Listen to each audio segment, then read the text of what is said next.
I feel like rich people got ratchet people too, and I don't know what rich ratchet act like. So, seeing that you might be rich ratchet, what kind of friends we finna be? Talk about, I gotta watch you and figure out what you might do. Coming to the stage, the very funny Mr. Ryan Goldsmith.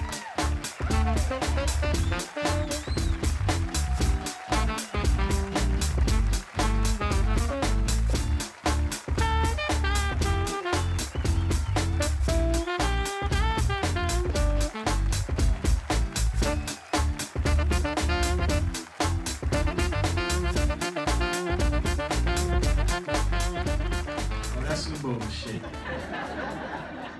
Well, he said Ryan Goldsmith, which I thought a little Jewish guy was coming out here. Yeah, fooled you. Yeah, I'm actually Jamaican with a Jewish name. Yeah, my mama gave me a name so I can get a job. They wasn't gonna know I was black till I showed up to the job interview.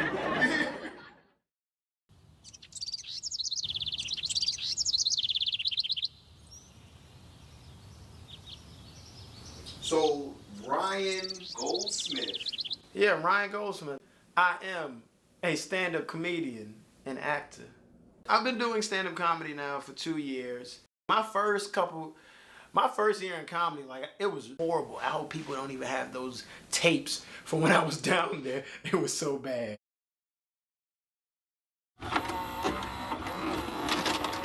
Goldsmith, ladies and gentlemen, make him feel welcome.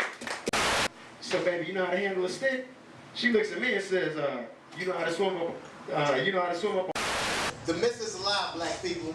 We can get loans. That's probably because of my Jewish name. Yeah, it was at that moment that I was like, yep, it's about to go down. That joke was a lot funnier in the damn mirror this morning when I told it. That's okay.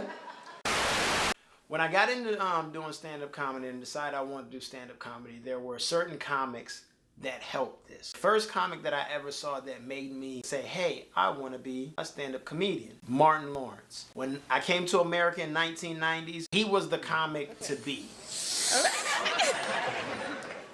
All right. God damn. You would just hate to put a rubber on that, you know what I'm saying? I remember interviews where Martin would actually talk about the one that coached him up to be, you know, what he is and to gain the success that he got. So, if Fat Doctor trains you, then I need to be trained by Fat Doctor too. Ladies and gentlemen, please welcome the Fat Doctor. All I pay is the cutoff notices. That's the shit get my attention. Bill don't mean a damn thing to me.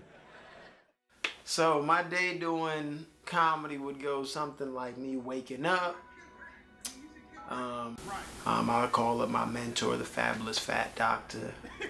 You know, kind of go over, you know, my set, make sure that everything is good and ready for the show. Yeah, I'll be right there together, and then there'll be some others that'll come up, and because that's what I train Killer acts, right. And I'd make sure that I show up to the show about an hour early, just to kind of check the layout, you know, how the crowd is. For me, I always wanted to be one of the people who entertain people. You know, you show up to the job interview, you know, it's like a massey audit, you know, that came for the same job. They come out and be like, Ryan Goldsmith? Yes, that's me. Is there another Ryan Goldsmith? Even in failure, you have to look at the positives in it. You can't always look at everything in a bad light. I never do. Like, I am battle-tested, battle-approved, baby. This is what I do. I always kind of knew what I wanted to do. I just didn't know how to get there. And I wasn't ready to go through that whole process. I kind of wanted everything now. I met some really good guys while I was in the military. One young brother, he comes to me and he's like, yo, Ryan, you have accomplished everything that you wanted to do. You keep saying that you want to do comedy. When you gonna get back on stage? And it was at that moment that I was like, you know something? You're right. I've made excuses long enough. And ever since that day, I stepped on that stage, and I ain't never looked back.